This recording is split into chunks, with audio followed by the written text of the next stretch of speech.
Na minha opinião, acho que desde que eu comecei a falar de política, assuntos sérios aqui, acho que esse é o pior ataque que a direita já recebeu. Porque você vira e mexe e vai ver Bolsonaro sendo comparado com Hitler, Trump comparado com Hitler, montagens, a esquerda atacando dessa forma, mas nada chega tão longe, nada chega tão perto de todo mundo começar a falar como está sendo falado agora. O que aconteceu lá nos Estados Unidos, algo deplorável, eu não vou entrar no mérito de discutir se foi algo armado ou não. Porque se eu falar, posso ser taxado teórico da conspiração de maluco muito facilmente. Então eu vou apenas focar na questão de como a coisa se espalhou. Surgiu lá, espalhou pelo mundo e veja só o que está acontecendo. Qualquer site, qualquer canal do YouTube que você entra vai ter alguém falando de nazismo. E muitos deles repetindo o que as faculdades dizem, que é mais aceito pela academia, que ele é de direita, extrema direita. Ótimo, mas perceba que a esquerda se aproveita muito disso. Chegando até, por exemplo, no Brasil, esse assunto de nazismo e sempre essa comparação com a direita, né, com o Bolsonaro, é como se eles falassem assim, sabe aquele candidato de direita que você está interessado em votar? Então, ele é de direita, olha aí o que está acontecendo. Você tem certeza que você vai votar nele? Ou mesmo candidatos eleitos como Trump, olha só, vocês votaram no Trump, veja só, tentando denegrir a imagem. Isso aí é lógico e fortalece muito a esquerda, demais. Todo mundo está falando disso. Poucos canais de direita realmente, como o meu, pequeno, a gente não tem tanta força. A gente aqui não fala para crianças, muitos dos meus inscritos são jovens, mas a maioria são pessoas de mais de 20 anos, são trabalhadores, percebem a situação do Brasil e sabem que o comunismo vem acabando, né? O socialismo vem acabando com o Brasil, e a gente vê os vizinhos como Venezuela sofrendo demais com isso. Mas isso ninguém fala. Agora vai falar do nazismo de direita, todo mundo para o seu tempo. Youtubers gigantescos, com milhões de inscritos. O que me deixa mais calmo é que eles falam para muitas crianças. Mas calma entre aspas, porque essas crianças crescerão. E já estão escutando coisa errada. E o que eu digo é que esse foi o pior ataque, porque se você juntar os canais de direita aí, que tem Nando Moura, eu, Mário Filósofo, os outros canais conservadores até, não dá um número expressivo. Agora você pega canais como Coisa de Nerd, Cauê Moura, Felipe Neto, Castanhari, vários outros canais, inutilíssimos, canais que eu nunca vi falando de Nando Moura ou de política, se manifestando, pessoas totalmente de lugares diferentes que eu nunca vi se pronunciarem. Do nada, se juntar todos eles, eu nem imagino a quantidade de inscritos que deve dar. 30 milhões de pessoas?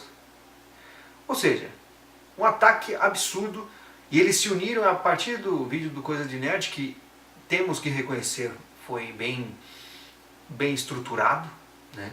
Bastante argumento e cirurgicamente apontando algumas prováveis falhas.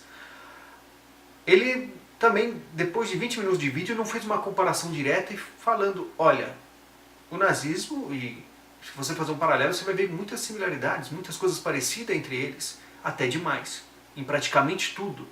Apenas mudando uma motivação ou outra. E mesmo assim, voltam a falar da questão de que nas faculdades são mais aceitas as teorias que o nazismo é extrema-direita.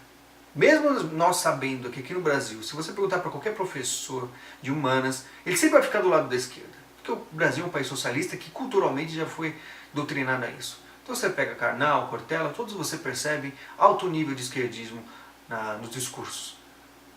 Mas enfim, a gente sabe que o que se aprende na faculdade, é difícil a gente falar isso, porque as pessoas estudam, passam anos na faculdade, você vai falar para a pessoa que a faculdade que ela estudou não é tão correta assim, a pessoa não vai aceitar de forma alguma. Lógico que quem está errado é o cara que nunca estudou em uma faculdade de nome ou algo do tipo. Então, ou um professor, mero professor de música, vai ser debochado, como sempre. Mas nós que trabalhamos, nós adultos que estamos aqui no Brasil, estudamos um pouco sobre o socialismo, vemos todos esses problemas.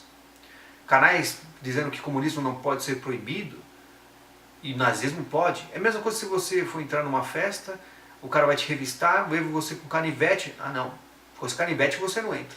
Você é um nazista. Aí chega um cara, um comunista, com um facão. Ah, tudo bem, com facão pode entrar. É mais ou menos isso que acontece. Por mais que eles falam assim, nos vídeos, tentando contra-argumentar, Não, mas Stalin era muito pior mesmo, matou muito mais, também desprezo completamente. Mas você não vê eles atacando o comunismo como fazem com o nazismo, que aí eles jogam para a direita. Por que eles não lutam contra o comunismo aqui no Brasil como eles lutariam com qualquer outra coisa? Eles ficam quietos na questão da Venezuela, eles ficam quietos em todas as outras questões. E aí você percebe o estrago que foi feito. Todo mundo falando de nazismo, o nome cresceu muito em todas as redes sociais e mídia. E aí chega youtubers, que no Brasil só sabem falar de entretenimento. Aí vão falar de coisa séria, sempre é um desastre. Por que eles fazem? Eles não têm os problemas que o brasileiro tem, eles não sentem na pele o que o socialismo faz com a gente. Eles têm milhões de inscritos, ou eles vivem em outro país, ou eles estão longe de tudo isso, foram sustentados pelos pais, não tem que trabalhar todo dia, como eu, no dia todo vendo coisas no Twitter, quando me dá tempo de dar uma mera olhada, sem possibilidade de poder responder. Chego em casa às 10h30 da noite, aí eu posso pensar e ver o que está acontecendo. Porque eu não tenho tempo para fazer isso. Gostaria de ter mais tempo para contra-argumentar de uma forma mais eficaz, estudar muito mais sobre isso. Mas infelizmente não tenho. Mas eu tenho noção da realidade e vejo o que o socialismo faz. E até mesmo se eu falasse, iam indagar, mas você é formado em quê? Você é especialista em alguma coisa? Quem é você? Isso não é nada. Então eu vou deixar nesse vídeo para quem quiser assistir, Olavo de Carvalho, que também é menosprezado pela esquerda como se fosse um nada. Mas já que algumas pessoas dizem, você não leu tal livro e você não tem nenhum tipo de experiência ou conhecimento suficiente para debater, então deixa o Olavo de Carvalho, que tem vários livros escritos, é conhecido mundialmente por ser respeitado mundialmente por demonstrar a verdade, mostrou que o Brasil sofria nas mãos do Foro de São Paulo, quando ninguém falava, ele foi lá e mostrou que realmente existe, foi confirmado por Lula em vídeo. Então quem sabe ele talvez, pode ser que vale alguma coisa. Eu sei que quem está do lado deles, as crianças, os jovens e quem acredita neles não vai vir para o nosso lado. O Brasil é socialista e é aí que eles vão abraçar mesmo todas essas ideias. Mas eu falo aqui pelo nosso público mais fiel, tentando salvar uma ou outra pessoa. Então fique com o vídeo do Olavo e vamos em frente. Alguns movimentos que, vamos dizer, na cultura brasileira, na cultura popular brasileira, na mídia popular e nos livros de escola, etc., são tidos como reacionários e antirrevolucionários, como por exemplo o fascismo italiano ou até o nazismo, são evidentemente revolucionários. Por quê? Porque vinham com a proposta de uma sociedade radicalmente nova que iria destruir todas as instituições existentes e construir tudo a partir do zero. No caso alemão, isso era ainda mais radicalmente revolucionário, porque as bases da nova sociedade a ser criada eram extraídas de uma ciência recente que era a biologia evolucionista.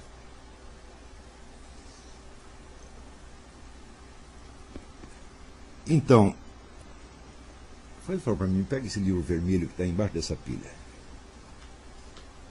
Vou dar aqui uma amostra para vocês. Olha, isso aqui é um livro recente, muitíssimo interessante. The Dictators. A Alemanha de Hitler e a Rússia de Stalin. Richard Overy. Richard Overy é professor de História no King's College, em Londres. E entre as conclusões que ele dá do exame comparativo das duas grandes ditaduras europeias do século XX, ele fala, a maior ditadura foi de Mao Tse-tung na China, mas está fora aqui. Então ele diz que um dos elementos ideológicos fundamentais que originaram essas duas ditaduras foi o chamado culto da ciência. O culto da ciência econômica, no caso do socialismo, e o culto da ciência biológica, no caso da Alemanha nazista.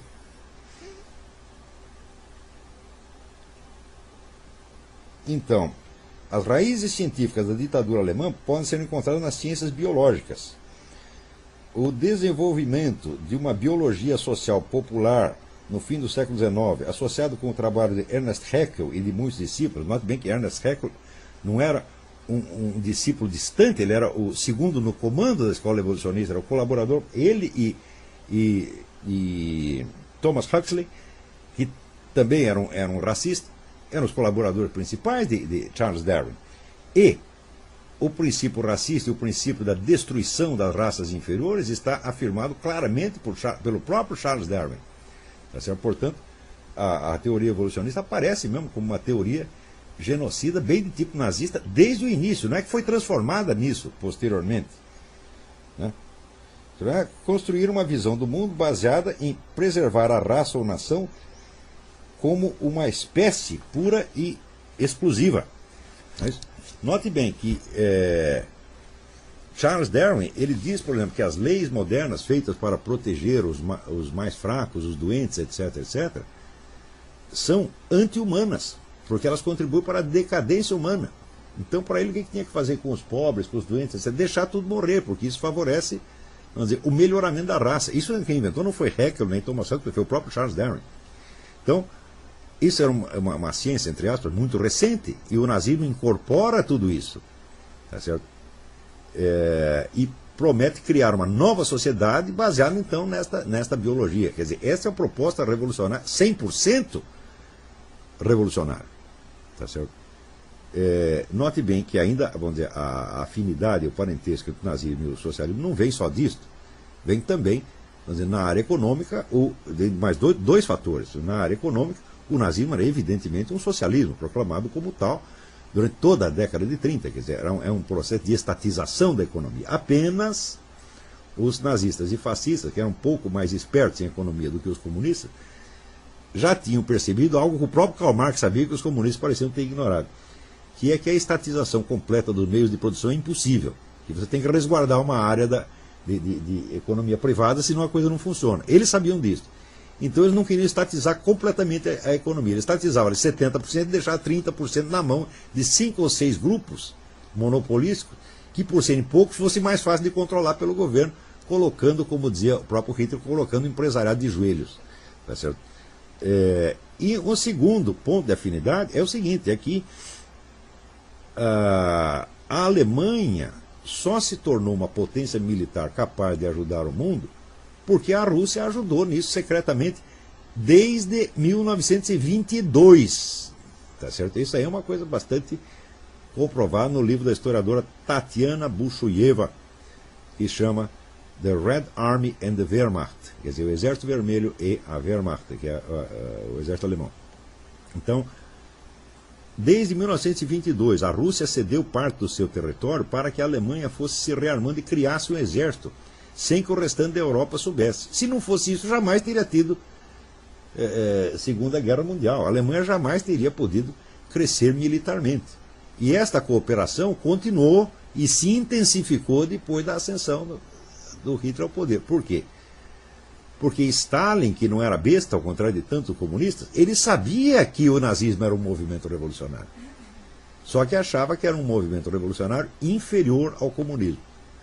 Porque era baseado num improviso doutrinal e não numa teoria histórica científica, entre aspas, como o marxismo. Então ele achava que os nazistas eram capazes de derrubar a burguesia, mas não de governar em lugar dela.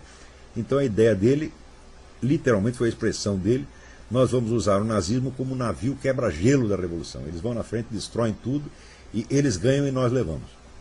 E feito, baseado nisso, então, incentivou o militarismo alemão, o crescimento da Alemanha como potência militar, e criou a Segunda Guerra, que vamos dizer a famosa teoria do Ernest Toppich, que a Segunda Guerra foi totalmente a criação de Stalin, planejada com muitos anos de antecedência e muitíssimo bem sucedida, com exceção de que você fazer sociedade com maluco é isso que dá. Quer dizer, o Hitler no meio do caminho ele voltou atrás e atacou a própria União Soviética. Mas isso acabou ajudando. Quer dizer, o Stalin deu a volta por cima. Este detalhe da sua estratégia que deu errado, ele acabou transformando isso em seu benefício, na medida em que aí é que ele conquistou apoio das potências ocidentais, tá certo? E acabou com isso dominando metade da Europa.